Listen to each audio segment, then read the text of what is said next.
So the material we've got here is our stage 1 sound deadener. Now it's a rubber-based product. In engineering terms, they'll call it a constrained layer dampening mat. What that means is it's got a form of rubber underneath and then an aluminium layer. Almost think of it like a swimming pool with a pool cover on it, where that top layer is taking that shock energy from underneath and constraining the energy in there.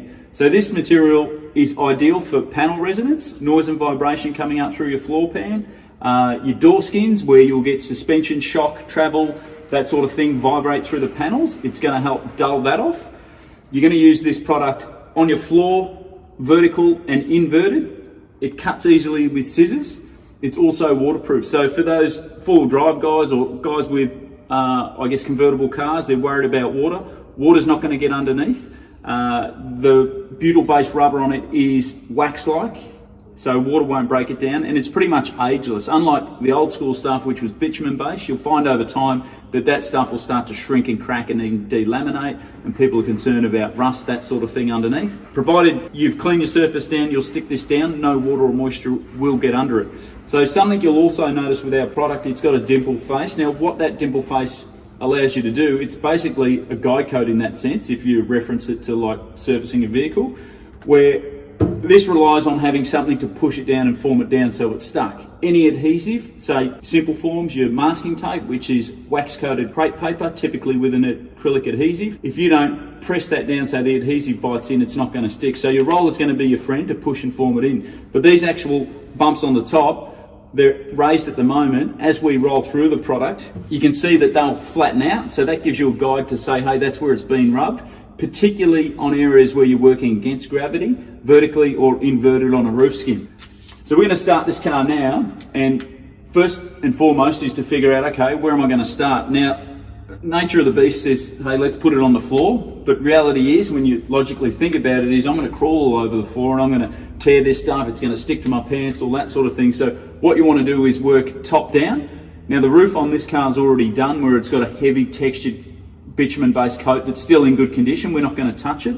We're going to start from the quarter panels down. Treat it as a heat map, and this open area that you can see in here, this is where all the noise is. Think of it as a drum skin. If this is the hemmed edge of it, you're not getting much sound travel through here. It's all happening in this middle spot here. So we want to cover that area. Now these sheets, size of these sheets allows us to fit in here quite well, where we're just below that line and we fit there.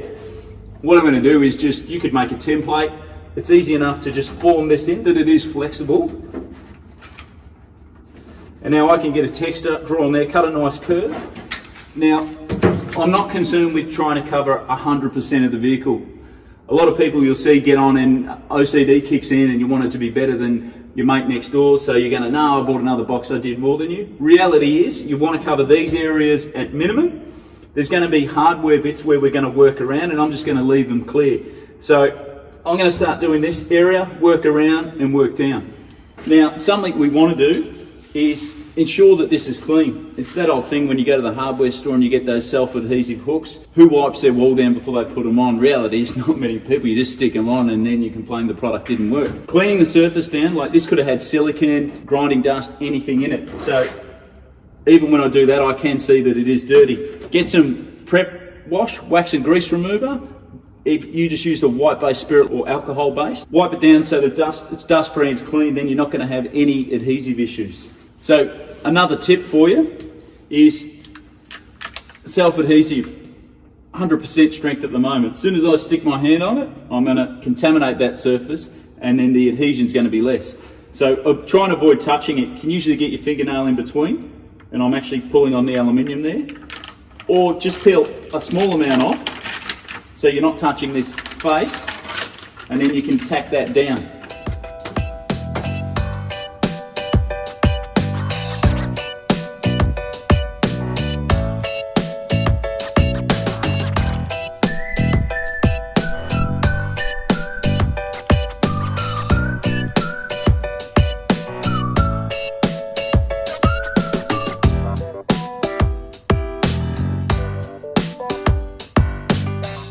So we've got some joints here where you can see different pieces have made up.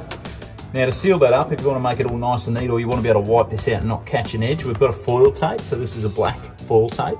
that we could just stick straight over the top.